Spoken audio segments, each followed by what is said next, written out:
Well, hello and welcome to the KAVOD Family Podcast. My name is Casey Wilson, and we have Travis Shook and Justin Bonner with us today. How are you, gentlemen? Morning. Great. God. Justin, you called this episode when we were talking about it. You came up with this title, Paralysis of Analysis. Flesh that out for a minute. What do you mean by paralysis? What do you mean by, in the Christian life, to be paralyzed, to be immobile, incapable to move, to act, not knowing where to go? What was your mind thinking when you thought about that title? So what we talked about last week in terms of the reality that sanctification is the primary thing going on in the Christian life on earth. If you're comparing time, glorification is much longer because it's eternity. It's right, infinite. But in terms of life on earth here as a Christian, your life is a life of sanctification, of growth, of that burning off the dross, the shedding of the old man, as you were saying. And so really the thought process behind it for me was the fact that, so if you were in a place of not really being activated, and then you listen to what we talked about last week, and you go, okay, I recognize, I haven't been swimming upstream. I've just been floating along, which is going to take me downstream. You can't just float in the Christian life. You're going to be formed one way or the other. So when you recognize that, now what happens is you have this kind of epiphany moment where you realize, you start being hyper aware of all the areas now that need to be brought under the lordship of Christ in your life, whether it's your attitude, your emotions, your sin, your family, your marriage, your job, your hobbies, right? Your finances, every aspect of your life, you start to realize, oh my gosh, all of this is out of order. And all of this now needs to be sanctified. The way I treat my children, the way I walk past a piece of trash laying on the floor in my house and I leave it, or I miss the trash can and I leave it, that's a little part of me that needs to be changed because I should be a good steward of the things God's given me. And so what happens is, early on when you first recognize this, what you'll start to think is, how is this possible? There's so many things that now need to be transformed and changed and shaped and reshaped by God, that you start looking at it, and out of fear of how much needs to be changed and the seeming impossibility of it, you don't do anything, right? And you look at, because I think a lot of it is our instant gratification culture, is the fact that you recognize the need and then you go, okay, I need this to be done tomorrow. I need all this to be fixed and changed and sanctified tomorrow. And the reality of it is that's just not the case. Yeah. It took you a long time to get formed the way you are now. It's going to take a long time for you to get deformed and reformed into the image of Christ. But what's cool in that statement there is, once you've understood the need of Christ and received his forgiveness and you love him and his son or daughter, it changes that next process. So you see all this that needs submitted and given to him, and it can become a joyful thing. I'm not going to say that it's not hard. It's incredibly hard. But it's a joyful thing that you're being formed more into his image. You're loving like him. You understand that you're loved.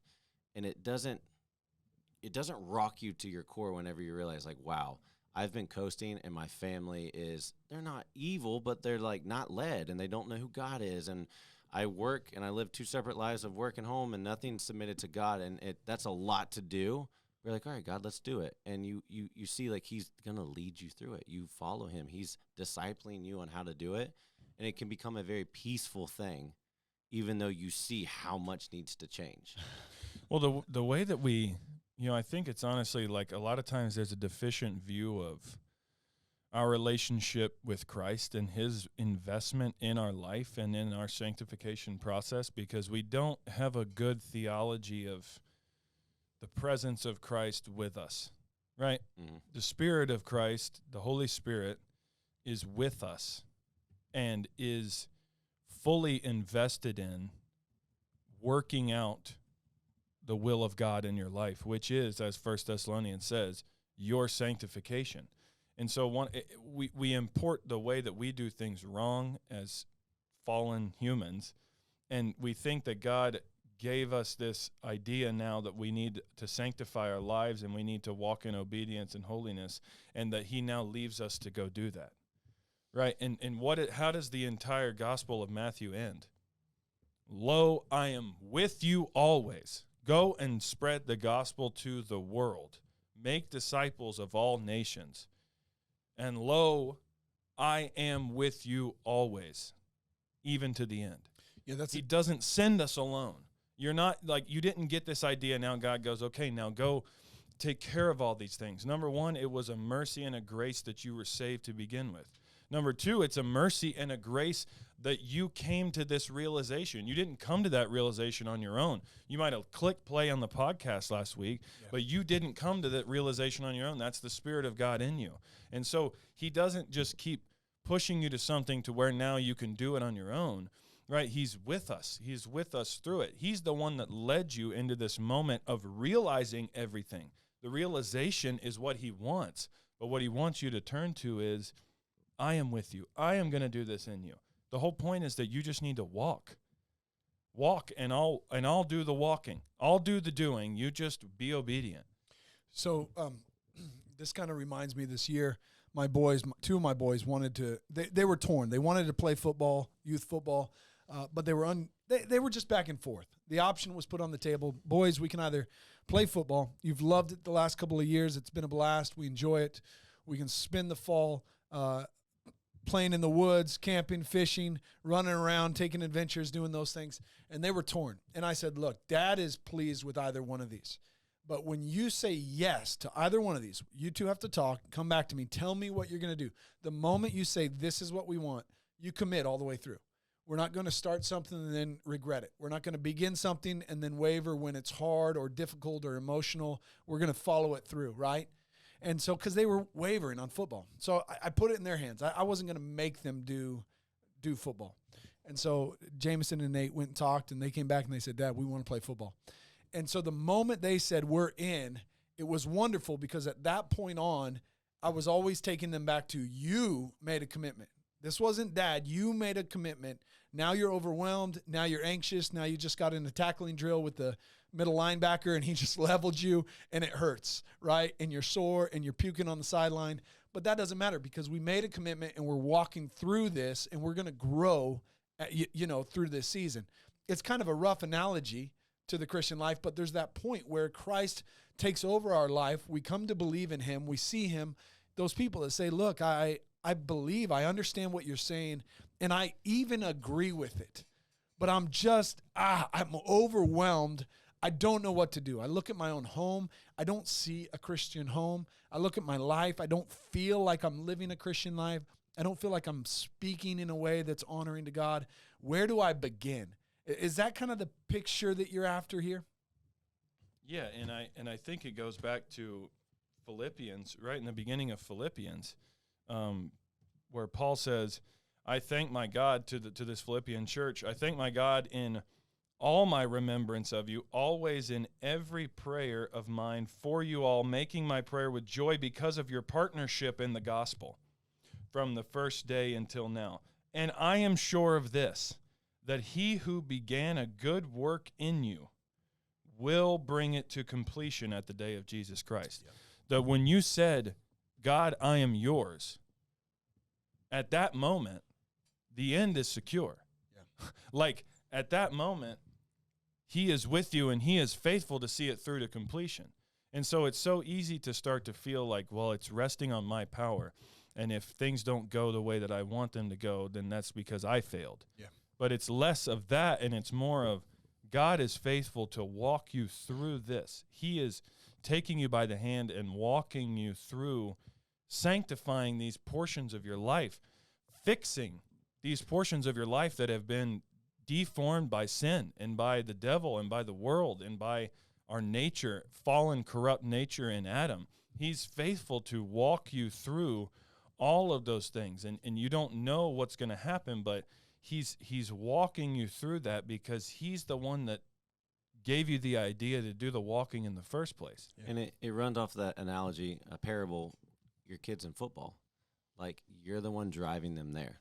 You're the one when it's hard, you're like, no, you're going to keep doing it. It's the same thing with Christ. Like, Nate and Jameson have to go to football practice. They have to do football. That's their part. So you, in the parable with your spiritual walk, you need to read the Bible. You need to pray and listen to him. You need to do what he says when he convicts you. When you mess up, you go back. So, like, they do a bad play, coach is going to be like, hey, you did this wrong, take a lap, and the next time when this happens, do this. Same thing with your walk with God. When you sin and you don't do what this says, you go to him. He's like, all right, you were good until here. This moment was wrong. So next time, do this. And, like, that's the point of working it out. Like, he is faithful to see it end, but you have a part in it as well. Yeah. But it's not all on you. You don't make or break this thing, but there is movement that is needed. And you can't help but have movement if you're fixated on him. You can't help it. You got to think that going back to Matthew 28 there's that point where the disciples are standing with Jesus on a mountaintop. I think there's 11 at that moment, and he says to them, you're going to go into the nations, and you're going to teach them to obey everything I've commanded you to do. And so right at the beginning, it's like, whoa, kind of like, yeah, it's awestruck, right? And then it's almost overwhelming. You begin to think like, wait a minute, you're going to split us up? We're going to have to leave the team? The team be like, you're not going to be there? Rome? Yeah, exactly. But you say that you will, but you're not. Like, what? Hold on. And then they take off and they go into all these foreign lands, all these foreign places where they are the minority. They don't have the numbers on their side, right? And they're to stand as light and salt of the earth and actually invade the culture and change it, that they would preach in a way which some would come to believe. And we see history proves it takes place everywhere they go. And everywhere they go. They didn't have a formula. Like, God isn't like, when you go to here, they're going to respond this way. And when they respond angrily and they want to stone you, you do that. There was no that. It was, I'm the answer. Read me, love me, follow me, go. It's the same thing here. You're a school teacher. You run a business. You're a coach. You're a dad. You're a stay-at-home mom. Like, whatever it is, he's the formula. He's the answer.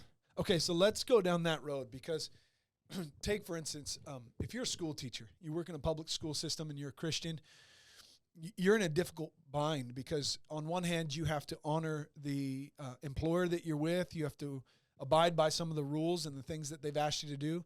On the other hand, you have to honor the Lord and be an example, and you have to be able to speak truth and share what you believe is actually right and wrong. You have to live by your own convictions that you have, right? And so it's this tough place.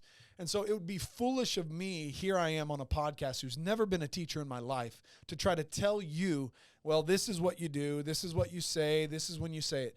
But if I can tell you, press in, get to know the Lord, walk closely with his Spirit, be in tune with his word, let him lead and guide you, not Casey, not Travis, not Justin, and your workplace, grow so close to him that you know when he's given you the unction to move, and I'll protect you, I'll guide you, I'll cover you in that moment.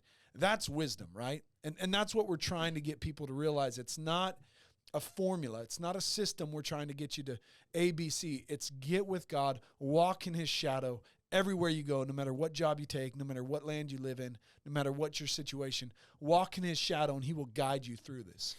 And I think it's also, with that, when we talked about this last month, I think in the last episode of last month's theme, there's this fixation, what Brian was talking about before we started recording.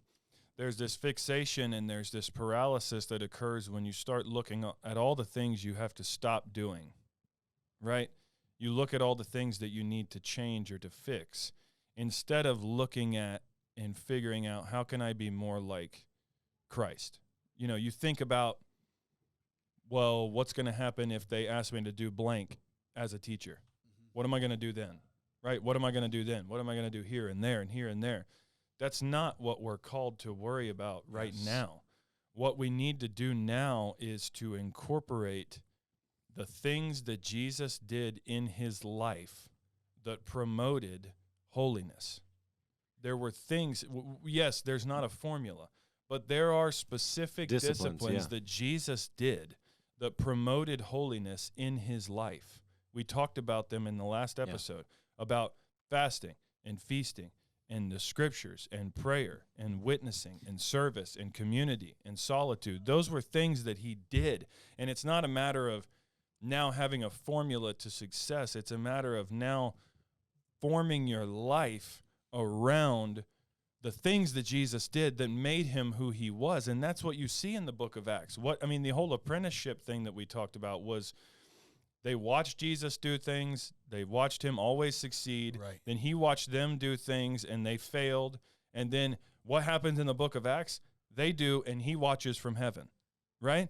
But what were they doing in that? They weren't worrying about what's going to happen tomorrow. Peter wasn't walking around biting his nails going, I hope I don't turn against the Gentiles in Paul's going to have to call me out to my face. I hope I don't fail there. No, he was just living and walking and stumbling and falling and recognizing that's a portion of my life that now needs to be sanctified by God. Yes. This desire to please men and to go back to this Jewish system and to fall back into fear, right? He wasn't walking by, Peter's just the best example. His sanctification didn't come by sitting back and weighing out the options. It came by walking forward, failing and succeeding, and knowing that he was loved by Christ and that Christ was his and he was Christ's the whole time. And that's exactly how Christ corrected him. He's like, do you love me?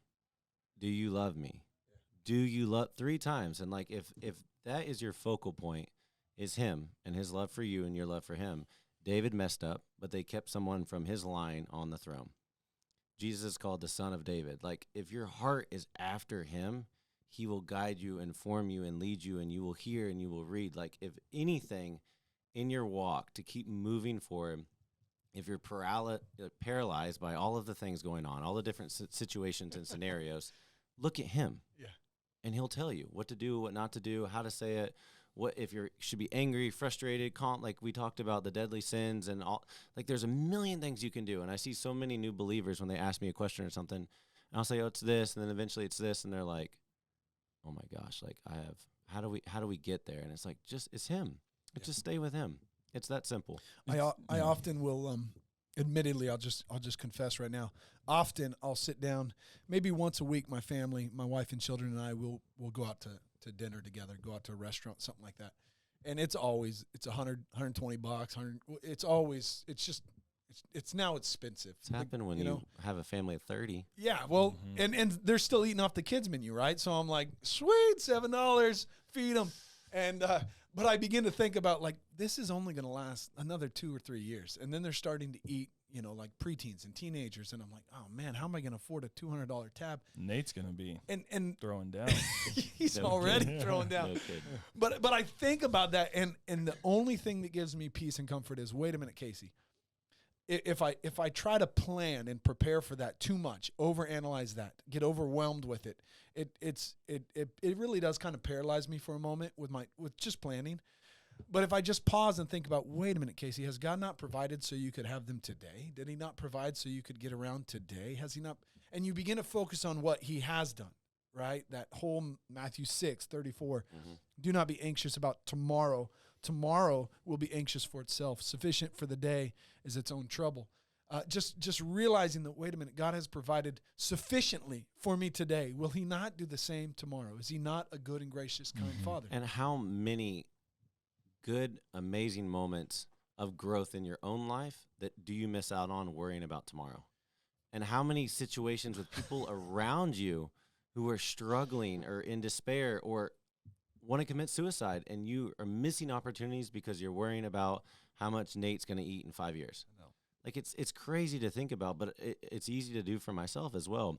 But the ability to, whatever it is, like I literally went in my office the other day, and I had like an hour before I had to coach, and I was like, well, I have an hour, what do I do? Like, there's a million things that need done. Some I can do, some I'm waiting on somebody else, and I'm like, all right, God, you're the one planning all this and doing all this, so just tell me what to focus on. And I literally spent like 30 minutes of just like gathering everything that needed done and seeing it. And I'm like, okay, that's here. And I kind of got tabs on it all. And I was like, God, what do you want me to do? And literally someone walked in, my 30 minutes was done, and I coached, and the day was over, and I did nothing. But I was like, all right, you heard it. You know what it is. You know what I have to get done. And I have peace in that, knowing that it's on him. Yeah. Yeah, I think there's like this there's this reality to where you have to be honest and real with yourself and with God through this process. Like, when you look out at all these things that have to change and the worry starts to come in, you have to be real with yourself. God already knows who you are on the inside, at the deepest part of you that no one on earth, not even yourself, fully understands who you are. Recognizing, God, you know that all these things need to happen. You know that I need to be fixed in all these ways. And I'm just going to be honest with you. I can't fix them. I can't fix them. I want to go home and worry. I want to spend less time with my family to make more money so that we can have dinner in 5 years. I want to go home and relax and not be invested with my kids because I'm tired. I can't do these things. I need to be honest with you. That's what Peter did. In John 21, Peter openly admits, I don't love you the way you love me. Yeah. Like, Jesus says, do you agape love wholeheartedly in a godly way love me? And Peter says, you know I phileo you. You know I love you like a brother. 3 times. He does not back down. Peter doesn't back. He's completely brutally honest in that moment. I don't love you the way that you love me. I don't love you the way I need to love you. I don't love you the way I should love you. I don't love you the way I want to love you. But I do love you. And that's so much. That's such a step for those who recognize, man, this life of holiness is going to be difficult. And I'm not where I want to be. I'm not where I need to be. I'm not where I should be. I'm here. But God is with me here. God has placed me here. And he's going to walk with me through this. And just being honest with God about the failures and about the struggles, about the trials. It's so hard because we look around and we're killed by comparison all the time. Well, why am I not like him? Why am I not like him? Why am I not like him? Why am I not like Tom? Why do I not know the Bible like Tom? Well, because you haven't been walking and stumbling with the Lord for 40 years. You know, why? Because you didn't try as hard as him. Yeah. You didn't care as much as he did. Like, all those things happen, and we forget God loves me specifically. Jesus died for me specifically, and he's walking through this life of sanctification with me specifically, and you specifically, and you who are listening. He's walking with us individually by the Holy Spirit. And so just being real with God is so much. Being real with God and saying, I didn't get done any of those things I was praying about. But tomorrow, I will maybe. Yeah. I don't like, yeah. But the point is, was I communing with you? Was I in relationship with you? And was I becoming more like you today? Yes. Yes, because I ran to you instead of retreating into doing more for you. And this is, we're ultimately going to land on Psalms 119, 105. So if you're following along, that's where we're going. Your word is a lamp to my feet and a light to my path. We're trying to get you to envision a walk with God to where his word is guiding you step by step, not mile by mile, but really day by day, step by step, right? That's where we want to land this plane. To give you a picture that I think is helpful. My daughters, when they were learning to ride bikes, initially you start them out on training wheels, you get them going on training wheels. And we noticed with Tara Lynn, she learned on training wheels. And she would, when you're on training wheels, the problem is you actually lean the bike to the right or to the left, and you kind of the bike rides sideways underneath you. Have you seen that in a little kid? And you develop a very bad habit. So by the time you take off the training wheels, the bike is still sideways. They're sitting up, and they're just kind of swerving all over the place like this. And so it took longer for Tara Lynn to figure out how to break a bad habit she created than to learn how to ride properly. And David actually gave us one of those balance bikes right at the time that we had Everly and when she was learning. And so for half a day, Erica put her on this balance bike. And so proper form, proper technique, her feet are on the ground, they're just running. No pedals, and they're just learning to sit upright and trust the balance and run with it, right? They're developing a good habit. And so half a day in, she puts her on a real bicycle and she's gone. She's done. She's happy. She's good. She just takes off riding. It took no time, right? And I notice in my life, and I see it a lot with others, early on in the Christian life, we're trying to gain a lot of wisdom. We're trying to understand the story of the Bible. I want to understand who these people are. People are quoting Bible references, and I know nothing that they're saying. I don't know this story. They mention books. I've never read them. And so you're just trying hard to gain all this wisdom rather than developing a habit where you're committing and learning actually from the Word of God. Do you understand what I'm saying? you're kind of like gathering from Yeah. your peer group, and you're not going. The To the idol source. or the prize is wisdom versus Christ. Right. You're chasing these things rather than learning to balance and walk with him. And so I don't know, that visual was always helpful to me, because if you find the correct habit early, you get moving much quicker. Yeah, And- it's like that. Like someone's going to the spring and filling up a water bottle, and you're sharing with them. They come back and you get a sip out of them. And you got to wait for Like you need to just bypass them, say, cool, you told me where it is, and go to the spring and drink from it yourself. Yes. And And- so yeah. this verse, your lamp or your word is a lamp to my feet and a light to my path. Flesh that out. How does that apply to your actual life? What do you mean by that when it comes to walking in discipleship, walking in these growing pains, walking with the Lord? Well, 2 points for me personally. One, obviously, David, we can go, well, what was David really talking about here? Or the writer of Psalm 119, we don't know that it was David. What was he really talking about here when he says a lamp? But there's many, many metaphors for the sun, right? The sun is used S-U-N, not S-O-N, the sun, like in the sky, that it gives light, right? That it puts off heat. But it's interesting to me that the word is given as a lamp to my feet and a light to my path. And so that tells me that a lamp does not light up very much. It lights up your feet, a lamp to my feet. And it doesn't give you light to see what happens next week. Yeah. Right? We know that Proverbs talks over and over and over again about the guy that fails to plan is going to, plan to fail, to use that lame jingoism. But that those who don't look to the future, I understand all that, but when it comes to walking a life of holiness and being conformed to the image of Christ, he's given us his word, and his word is sufficient for today. And that's really the second point, is that, there's a couple of things tied together in Matthew 6 and then in Lamentations, but Jesus says at the end, as you quoted earlier, don't be anxious about tomorrow, for tomorrow will be anxious for itself. Sufficient for the day is its own trouble. Yeah. Right? And then Jesus, just earlier in Matthew 6, in the Lord's Prayer that many people know, he says, give us this day our daily bread. Right? And Lamentations 3 says, the steadfast love of the Lord never ceases. His mercies never come to an end. They are new every morning. And you think about, like, in the life of sanctification and holiness and growing into Christ's likeness, think about yourself like the nation of Israel. When they were in the wilderness, in the Exodus, they were told, tomorrow morning, when you walk out of your tent, there will be bread on the ground for you that will keep you alive. Don't keep that bread overnight. Don't take any more than what I've given you for today. Don't take a single piece more, or it'll rot overnight. It'll rot and be filled with worms.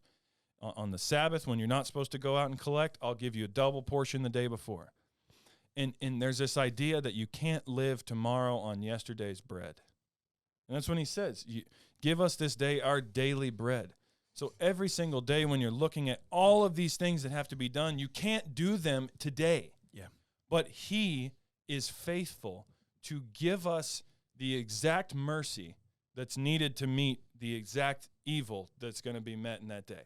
Yeah. He gives us the mercy. He gives us the bread required to live and to grow through the trials, through the failures, through the successes, to keep us humble in the successes and loved and comforted in the failures, right? That he meets us in those moments with the exact thing that we need.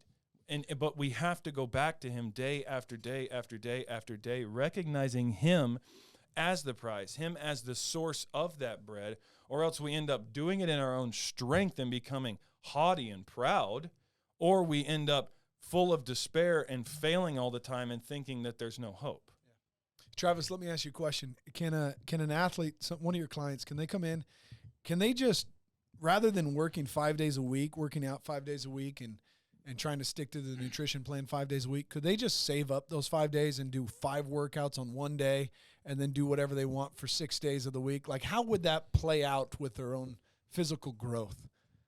I've never seen anyone do it. It can't happen, can it? Or even if Worth they a had shot. It sounds pretty sweet, actually.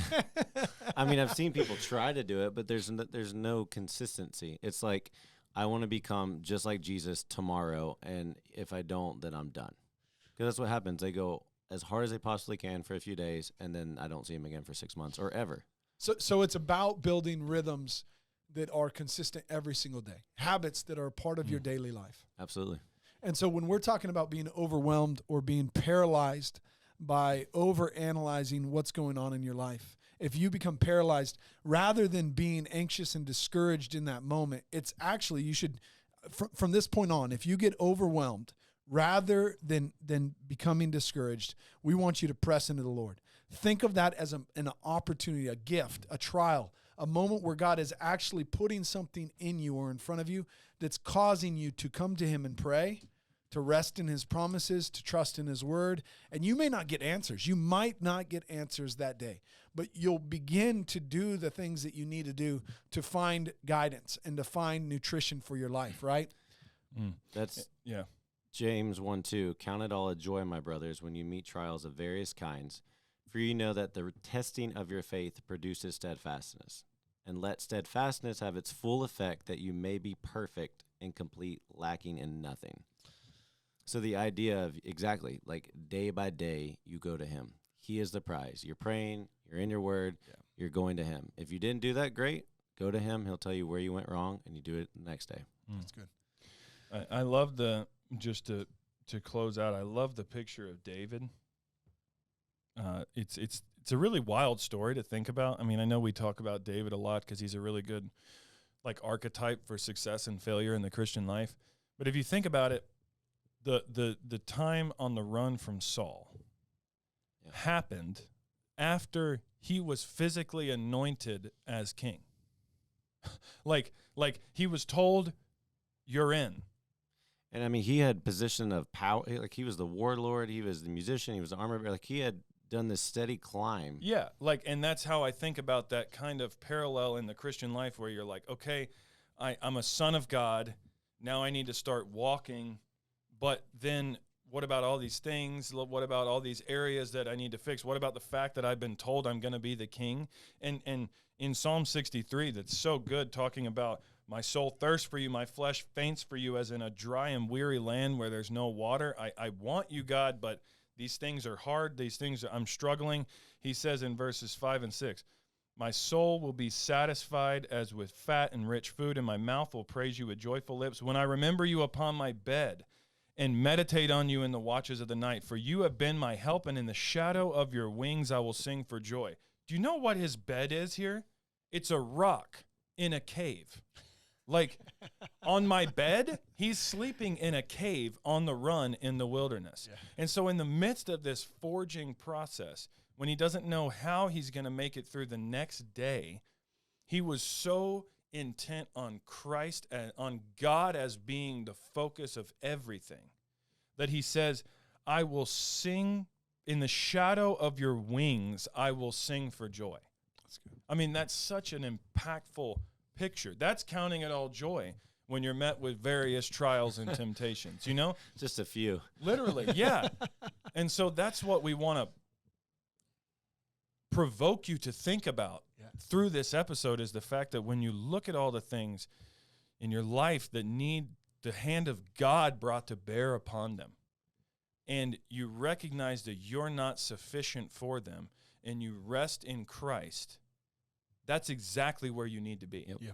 And he will provide tomorrow. Just to close with this, we read Travis, you actually opened this up by reading a verse, 2 Corinthians 3:18, and we all with unveiled face, beholding the glory of the Lord, are being transformed into the same image from one degree of glory to another.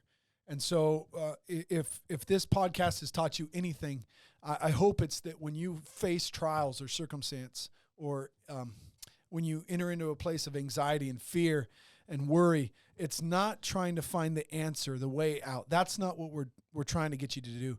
Those moments are actually there to cause you to look to the face of Christ. And by looking at him, by praying, by seeking his counsel, by getting into his word, that is what will actually transform you. It's not getting the answer. It's not finding the best rhythm of the day. It's not finding the best advice. It's actually coming and drawing near to Christ. And so if you're doing that, it's a win. That's a success, right? You count it a joy when you come near to him in those situations rather than just going and trying to solve the problem. Learn to embrace him. So I hope this podcast has helped. I hope it's been beneficial to you. If you've enjoyed it, like, share, send it to a friend. We appreciate your support. Enjoy.